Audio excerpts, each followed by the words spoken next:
Day one at Headingley, and it's time for Ask George. Debut.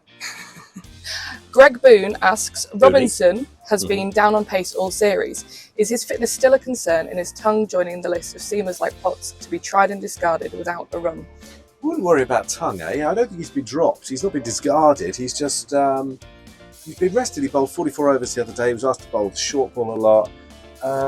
Wood has come in, just the same sort of bowler, but it's just rest and rotation with him. He'll be back. He'll be all right.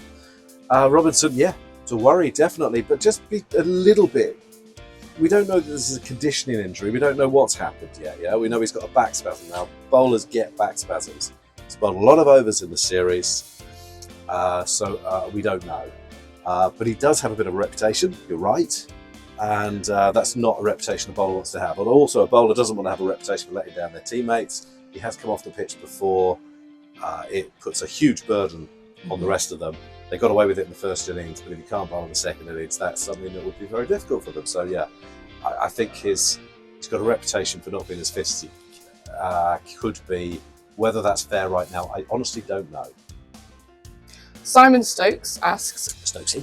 Does Ben Foakes look at Chris Freed's England career with just shudder and dread? I think it's a really good question because, you know, to those who don't know, Chris Freed was an excellent keeper batter, but others were perceived to be better batters, and he didn't play nearly as many international games as he should have done.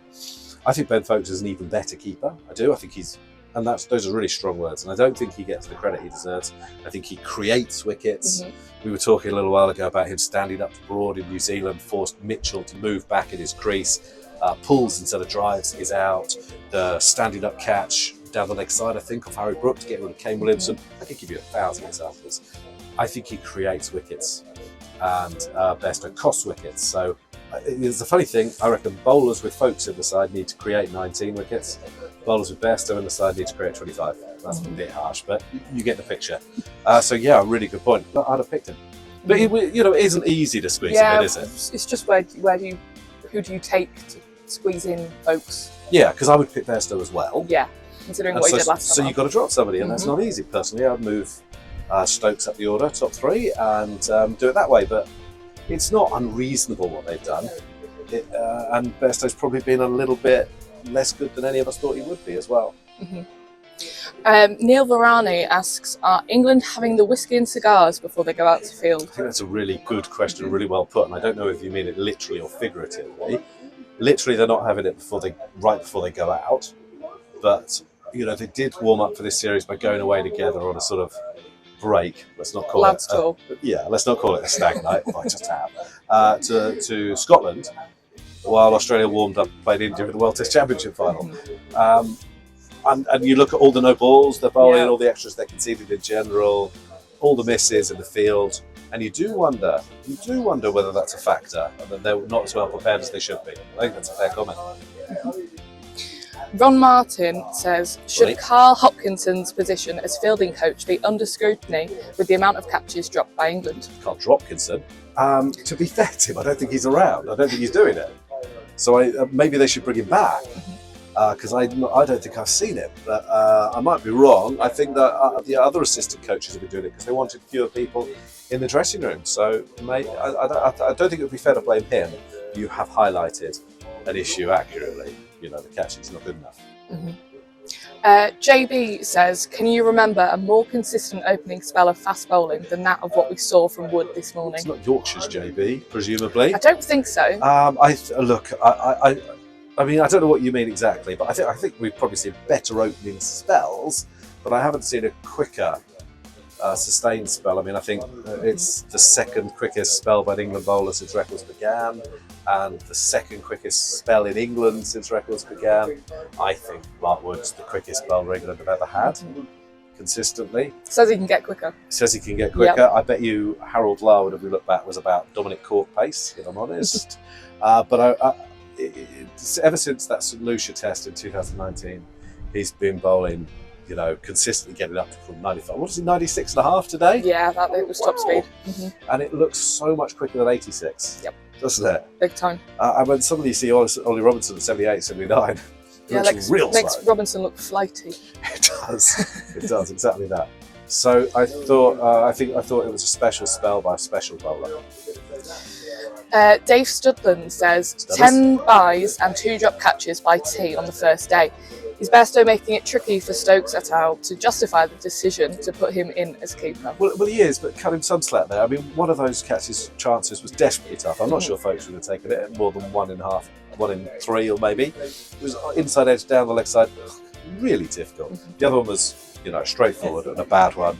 Some of the byes as well, they're both short. It goes, you'd have to have been 17'8", So cut him some slack there, but the point you raise is obviously right.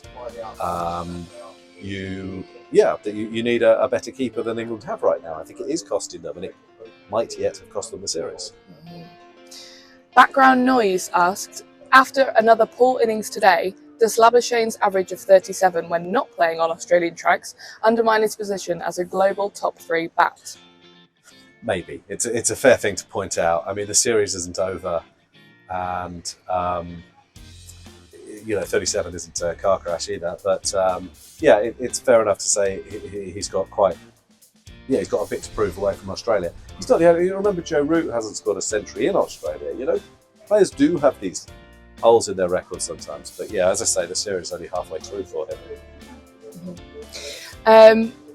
Mike says the leave is one of my favourite shots in Test cricket. Am I the only one? Can we not just remember we can do it occasionally and nobody will be upset? I suspect that question has come in after watching the first 3 England wickets fall, which are all basically pokes outside off stump, which could have been left. But it's not the way they play, is it? So, look, I wholeheartedy agree with you. I thought we saw an excellent example of how to play Lords from Ben Stokes, who obviously built it into the slightly pretty much a conventional way and then accelerated.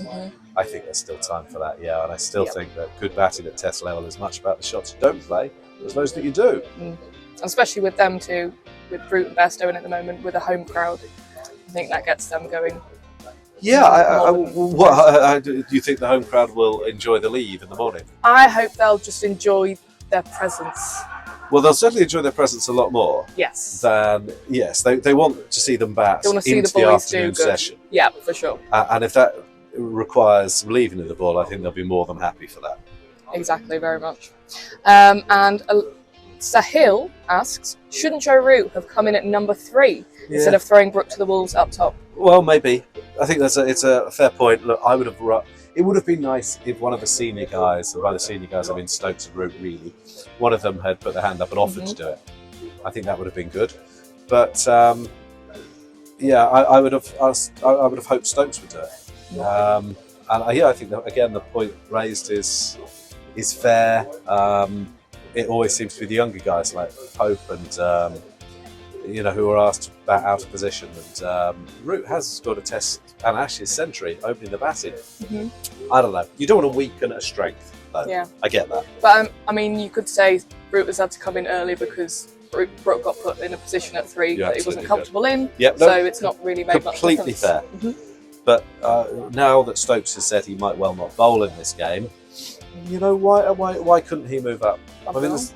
He could do it. I think he's got the game for it. I think he would excel in the top 3. I think he could really nail it. The average is 97 in the top 3 in Test cricket. Rubbish stat. Look it up. It is rubbish, but it's true. And last one for day 1. Joel asks, is Chris Woakes criminally underrated as a Test player in England? Criminally. Anyone who doesn't rate him very highly should be arrested and charged. He's brilliant. He's had a fantastic day. He's taken 3 for 77. He's had 2 big chances dropped off him. He's taken the 2 key wickets in a way today. He bowled really classily, moved the ball both ways at will. He looked really nervous to me when he started. The way he celebrated his first wicket I thought was revealing. There's a big breath of relief almost in his celebration. And he's still got a big role to play. We were talking about this earlier. So he's going to come in at 8, I reckon. Moeen at 7, and maybe the composition of the Australian attack helps them a wee bit because they've lost a couple of the quicker guys. Green and Hazelwood have gone, and instead you've got Boland and Marsh, who are fine bowlers, of course, but I don't think they'll intimidate with the bouncer in quite the same way. I think that helps Woakes. I think that helps Moeen. And I think that if England can get low order runs from them and go maybe 80 or 100 runs past Australia, they're really in business. But I thought this is a terrific cricket wicket, best we've seen this series. And the game is absolutely brilliantly poised, just so entertaining. It's been. I mean, we've said that the past few weeks, but it really is. Yeah, we said again and again, or the next hour is crucial, but it so is. Tomorrow morning looks absolutely massive. Yeah. Because obviously, if England have a bad hour, it's game over, isn't it? They can't afford to get anything wrong in the next couple of weeks. But they've got a really good opportunity, with Root and Bairstow at the crease to go big tomorrow. Yeah. Lovely. What a debut! We'll see you for day 2.